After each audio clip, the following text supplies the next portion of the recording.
So why is the NFL interested in Georgia assistant coaches? Brian McClendon might not be the last Georgia assistant this cycle to go to the NFL. You may or may not remember a year ago, it might have been exactly this time, that the Philadelphia Eagles were interested in Glenn Schumann coming and being their defensive coordinator. That didn't work out for whatever reason.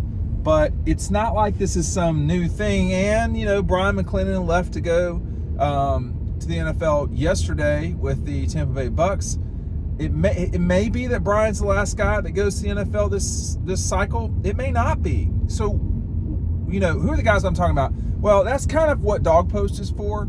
I would encourage you to go over to the site for, some of the stuff that we've got on that in the message board area. But, things have changed a lot, and the guys I'm talking about specifically are on the defensive side of the ball, but things have changed a lot in terms of the difference between college and the NFL. You really, when I was growing up and when Kirby was playing at Georgia, when we were growing up as children, you didn't get a lot of, NFL guys were NFL guys, college guys were college guys. That was really kind of it. But in the last 30 years, for sure, in the last 10, things have changed pretty, dramatically. I mean, I think Steve Spurrier really kicked it off. And then, Nick Saban, obviously, soon thereafter, Pete Carroll. I mean, there's just been so much overlap in terms of the college game and the NFL. And, of course, I think the king of that is Jim Harbaugh, right? I mean, he's definitely the king of that. A guy, too, who has won a national championship and played in a Super Bowl and coached in a Super Bowl. I mean, there you go. But the salaries are equivalent for sure. In some cases, college has better salaries. Some cases, but the lifestyle is very different. Why are NFL franchises looking at Georgia coaches? Well, there's a couple of different reasons. A, they're really good coaches. That matters a lot in the NFL. B, because of that, they can offer college coaches something that college can't, which is a very different lifestyle. The NFL, I have a lot of friends that cover in the NFL. I have had friends who have played in the NFL, etc. The NFL is about football, and that's it. There's no classwork. There's an off season. There's not one in college football. I mean, I just want to rant about that for a second. There is not a college football off season. I can't think of how many Christmases I have had, and I'm not in college football. I just cover college football. It's not the same thing, I can assure you. But I cannot tell you how many Christmases I had where you're basically just planning to leave the next day. I mean, that's all it is.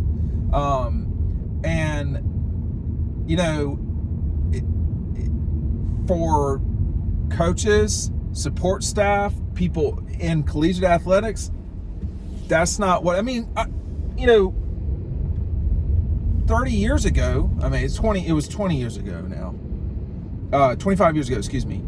Well, no, it was 30 years ago. When I was playing basketball in college as a freshman, we just, you got a very limited holiday break. Very limited. It just doesn't exist. And then you go, basically your season ends, and then whether you're supposed to or not, you are playing basketball. Whether it's inside, a lot of times we played outside on, concrete or asphalt. So you're expected to play and develop constantly. Well, in the SEC, it's that times 10, and there is no off season. For the coaches, it's worse because they are consistently having to connect with recruits on their cell phone through, whatever social media. It is literally never ending. And I think that's one reason why these NFL programs, franchises, it's all interchangeable now. I have a lot of friends in coaching, and their number one complaint is, quote, these kids. I mean, that's what it is. When you hear it, it's like, man, these kids are driving me crazy. Well, you're not dealing with these kids in the NFL. And those guys are pros, and you're expected to be a pro. I will say that I think that at some places you are basically in an NFL program, but you are in college. Ohio State, Georgia, what's been at Alabama, those for sure, that they've been run that way. Now Michigan I can't speak to as well, but those three for sure. And you know, that comes with a different level of expectation for, you know, what's supposed to be done on the field. And you've seen with Georgia and Bama and Ohio State what they've been able to do in that period of time lately, which is win a lot of football games. And, you know, I think for the guys that I'm talking about who are being targeted by NFL franchises, they would have very different lives. They may not be coaching where they're at the next year, because in the NFL, they're literally, it doesn't matter. I mean, like, location does not matter. Like, yeah, it's probably nice to live in Miami, I guess. But, you know, like, there's advantages to Miami and Tennessee and Texas. There's no income tax in those states. There's a lot of it, but you got to live in Florida, right? Like, that would be horrific for me. I would not want that at all. So, but coming back to the point, you know, most NFL franchises are not in those states. So, like, let's just say you are coaching the Seahawks, or, you know, you're coaching the Rams or the Niners or Atlanta, God forbid. Can you really tell the difference from one town to the next? I think it'd be hard to tell after a while. I mean, because you're just in some city, you know. College is not like that. But there's so many intricacies and problems with college right now. Everybody talks about the transfer portal. Everybody talks about NIL. What I'm saying is it's never ending. It does not stop. And that is hard to deal with. I mean, I think that is a real challenge. You know, I think for Mark Richt, when he tried to kind of get it back, the sport had changed already in a massive way, and so you're having to constantly adapt. And I think you might turn around and you're the frog in the boiling water, and you didn't realize it until, you know, you're cooked. So I do think that that's one reason why there's an appeal now to go to the NFL in a way that there kind of wasn't in the past. But I remember, I'll tell you the school I was at. I was at a high school. I was looking at recruits, and I was talking to a Jacksonville Jaguars assistant. We were at Bowles High School. This was 15 years ago now, something like that. And he was saying, you know, well, first of all, he was at a Bowles High School practice in the spring. He could just go do that. That was not part of his job. His son was playing there. And, you know, it was good for him. He didn't care. You know, it didn't matter. He said, well, you know, if you need to leave the facility at 4, you just do. You know, you get there at 8 or 9, and, you know, you do what you got to do. But in the off season, I mean, there's nothing for us to do, really. I mean, there's no recruiting. We don't scout. You know, strength and conditioning is run by strength and conditioning. You know, sometimes the players are not even in the facility. I mean, they need breaks. I mean, that just doesn't happen in college, man. That just does not happen in college. And, you know, I mean, I can speak acutely to basketball, and there's no stop there.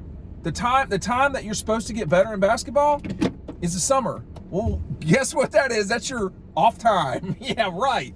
So I think that's the part that NIL and the portal, but NIL probably more than the portal, complicates things.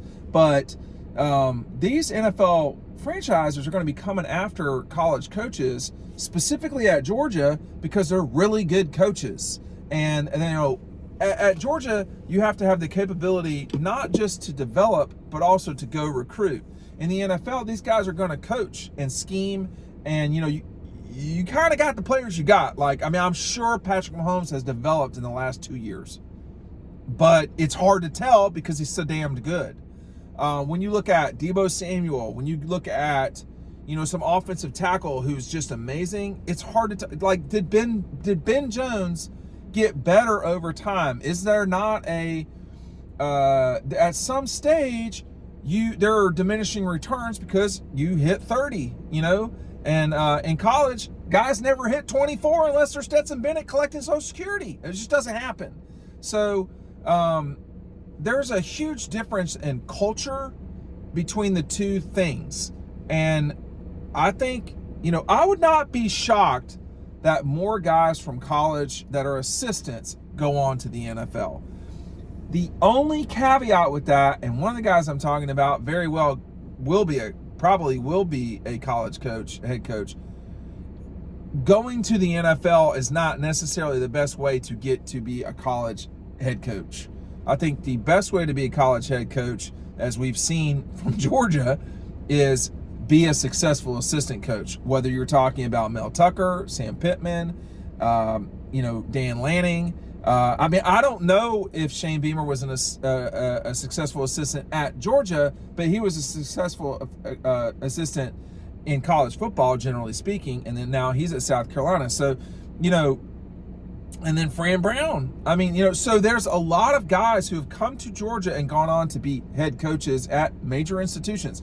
Michigan State, Syracuse, Arkansas, South Carolina, Oregon. That's not Georgia State. And, no offense to Georgia State, that's not a bad job either.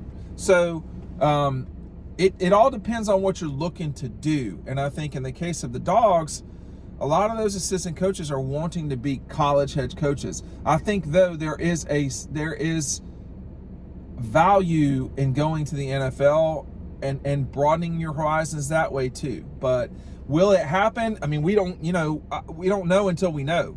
I can't understand. I don't know what somebody's talking to their parent, their family, and their wife, and having that discussion about. I sure wouldn't share it. But a year ago there was a very serious run at Glenn Schumann, and I don't know if that's going to stop anytime soon.